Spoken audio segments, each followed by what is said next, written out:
Hello friends, कैसे हैं आप लोग। आज हम लोग जावा लेक्चर सीरीज़ के अगले लेक्चर बाइट कोड वेरीफायर को डिस्कस करने वाले हैं।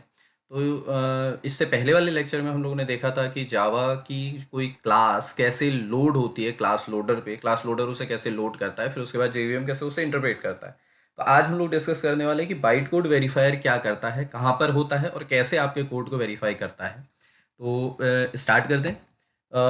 लास्ट लेक्चर भी हम लोगों ने इसी डायग्राम से स्टार्ट किया था, दोबारा से इसी डायग्राम पे आ रहा हूँ कि आपने जावा सोर्स कोड था, जावा सोर्स कोड को आपने कंपाइल किया, आपके पास कंपाइल्ड कोड बना, यानी कि जिसे हम कहते हैं आप बाइट कोड कहते हो। बाइट कोड आपके पास आया। बाइट कोड को आप क्या कर रहे हो, ट्रांसमिट कर रहे हो एक मीडियम से दूसरे मीडियम में, या फिर अपने ही सिस्टम पे चला रहे हो तो फाइल सिस्टम पे कोई यूज़ कर रहे हो। तो आपने ट्रांसमिट किया। तो अब क्या होगा, इंटरप्रेट जैसे आप अपने कोड को करते हो तो क्या करेगा कि भाई क्लासेस की रिक्वायरमेंट आएगी, क्लासेस लोड होंगी। जिस क्लास की रिक्वायरमेंट आई वो क्लास लोड हुई, और उसके बाद जाके अब काम स्टार्ट होता है बाइट कोड वेरीफायर का। जैसे ही क्लासेस लोड होती हैं तो अब वेरीफायर एक्टिवेट होता है, और वो क्या करता है, आपके कोड को वेरीफाई करता है। कोड को वेरीफाई करने का मतलब, कहने का मतलब है कि आपकी जो क्लास लोड हुई है, आपका जो बाइट कोड लोड हुआ है, उसे वेरीफाई करता है कि वो एक्चुअल बाइट कोड है या नहीं है, या फिर उस कोड में कुछ एरर तो नहीं है, कुछ गलतियां तो नहीं है। वो सारी चीजें काम करने आपका चेक करने का काम, वेरीफाई करने का काम किसका है, बाइट कोड वेरीफायर का है। देखते हैं। देखिए क्या है, byte code verifier verify the Java code to ensure that classes do not perform operations that may cause the JVM to crash. Byte code verifier क्या कर रहा है, आपके जो जावा कोड है उसे वेरीफाई कर रहा है, उसकी क्लासेस को वेरीफाई कर रहा है कि कहीं उन उस कोड की वजह से, उन क्लासेस की वजह से, या उसके किसी ऑपरेशन की वजह से ऐसा ना हो कि आपकी जेवीएम जो जावा वर्चुअल मशीन है वो क्रैश हो जाए, या फिर आपकी जो एप्लीकेशन जो ऑपरेशन परफॉर्म कर रहा था वो एप्लीकेशन उस ऑपरेशन को परफॉर्म ना करके कुछ और ही रिजल्ट आपको दे, कुछ इनवैलिड रिजल्ट आपको दे। तो ये काम, इसको ये चेकिंग का काम किसका है, आपके बाइट कोड वेरीफायर का है। एक्चुअली बाइट कोड वेरीफाई करता क्या है कि आपकी जैसे ही आपने कोड को लोड किया तो आपकी क्लास में, आप देखिए क्या होता है कि जब आप अपने कोड को मैंने माना कि कोई एक सिस्टम है ए और दूसरा सिस्टम है बी, ए और बी सिस्टम में, ए सिस्टम में आपने कोड कंपाइल किया, बाइट कोड जनरेट किया। अब उस बाइट कोड को मैं ट्रांसमिट कर रहा हूँ किसी सिस्टम बी को, और उस सिस्टम बी में मैं अपने कोड को क्या करना चाहता हूँ, इंटरप्रेट करना चाहता हूँ। तो मैंने सिस्टम बी में क्या पास करूंगा, बाइट कोड पास करूंगा ऑब्वियसली। तो मैंने बाइट कोड बी को पास किया, क्लासेस लोड हुई। अब उसके बाद जब ये बाइट कोड वेरीफायर एक्टिवेट हुआ, उसने क्या किया, जो भी बाइट कोड आया था, जो भी क्लास कोड आया था, उस क्लास कोड को चेक करना स्टार्ट किया वन बाय वन कि क्या जो एक्चुअल क्लासेस थी वही क्लासेस उसे मिल रही हैं, क्या जो क्या बोलते हैं क्लासेस हैं उसके अंदर जो ऑपरेशंस हैं वो वैलिड हैं। ये वेरीफाई करने का काम होता है। अब होता क्या है देखिएगा, जैसे एक सिंपल सा एग्जांपल लेता हूँ। ये क्या करता है, अनइनिशियलाइज्ड वेरिएबल को चेक करता है कि क्या कोई वेरिएबल ऐसा तो यूज नहीं किया जा रहा है जो कि इनिशियलाइज्ड ही नहीं है। अब देखिएगा, आप यहीं पे से क्वेश्चन जनरेट होता है, आप लोग सोच रहे होंगे कि भाई अनइनिशियलाइज्ड वेरिएबल यानी कोई वेरिएबल इनिशियलाइज्ड है या नहीं है। ये तो आपका कंपाइल टाइम पे भी चेक हो जाता है, जैसे आप कोड को कंपाइल करते हो।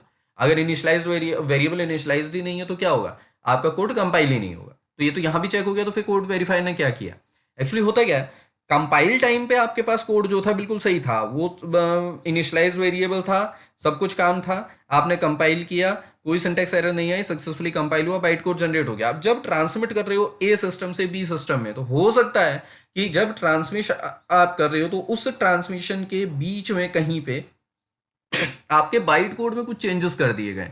बाइट कोड में कुछ चेंजेस कर दिए जाए मतलब कि भाई जो बाइट कोड था वो एक्चुअली होता क्या है, बाइट कोड आपका हेक्स कोड, हेक्साडेसिमल फॉर्म में होता है, हेक्स कोड होता है। तो उस हेक्स कोड में क्या किसी ने कहीं कोई चेंजेस तो नहीं कर दिए हैं, किसी थर्ड पार्टी हेक्स कोड जो आपके टूल्स आते हैं, उन हेक्स कोड टूल्स की वजह से, या फिर किसी ऐसे प्रोग्रामर जो कि हेक्स कोडिंग जानता है, उसने उस बाइट कोड में कोई चेंजेस तो नहीं कर दिए, कोई वेरिएबल ऐसा तो यूज नहीं कर दिया कि भाई जो इनिशियलाइज्ड ही नहीं है, एक वेरिएबल दे दिया, उसको कोई वैल्यू नहीं दी है, तो होगा क्या, वो एरर शो करेगा, आपका ऑपरेशन ब्रेक कर देगा। तो ये काम है आपका किसका, बाइट कोड वेरीफायर का। यही जो प्रॉब्लम आपकी क्रिएट हो सकती थी, जो उस क्या बोलते हैं थर्ड पर्सन के द्वारा, जब उसने कोई एक वेरिएबल और इनिशियलाइज कर दिया हेक्स कोड के थ्रू। तो उस प्रॉब्लम को सॉल्व करने का काम, उस प्रॉब्लम को चेक करने का काम कौन करता है, बाइट कोड वेरीफाई करता है। और अगर उसे ऐसा कुछ प्रॉब्लम लगता है कि इस कोड में कुछ एरर है, इस क्लास कोड में कुछ एरर है, तो वो क्या करता है, दोबारा से उस कोड को क्या करता है, आपका एरर शो करवा देता है, यानी उसे वेरीफाई ही नहीं करेगा, जीवीएम के पास उसे चेकिंग के लिए इंटरप्रिटेशन के लिए भेजेगा ही नहीं। तो देखें बाइट कोड वेरीफाई करता क्या क्या है। इसने का चेक पॉइंट्स क्या क्या है इसके, पहला कि अनइनिशियलाइज्ड वेरिएबल, कोई ऐसा वेरिएबल तो यूज नहीं हो रहा है जो कि अनइनिशियलाइज हो। Access rules for private data and methods are not violated, private data और प्राइवेट मेथड्स के लिए कुछ रूल्स होते हैं कि उन्हें आप कहीं बाहर एक्सेस नहीं कर सकते, वो सारे रूल्स क्या क्या उन सारे रूल्स को पे काम किया जा रहा है, कहीं वो वायलेट तो नहीं हो रहे हैं, ये चेक करने का काम करता है। Method calls match the object reference को मैच करने का काम, मेथड पे रेफरेंस मैच हो रही है कि नहीं हो रही है। They are no operand stack overflow और अंडरफ्लो की कंडीशन नहीं होनी चाहिए।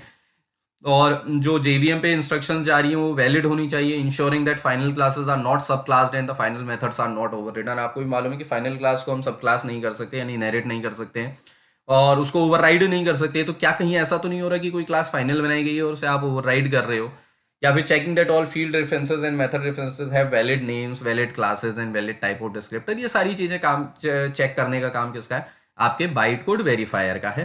तो सिंपली अगर दो लाइन में से समझाने की कोशिश करूं तो बाइट कोड वेरीफायर क्या कर रहा है, जो आपके क्लास कोड आपका जब लोड हुआ, क्लास लोडर ने जब आपके कोड को लोड किया, तो उस क्लास कोड को चेक करने का काम कि उसमें कोई एरर तो नहीं है, ये कौन कर रहा है, आपका बाइट कोड वेरीफायर कर रहा है। थैंक यू सो मच, मिलते हैं अगले लेक्चर पे।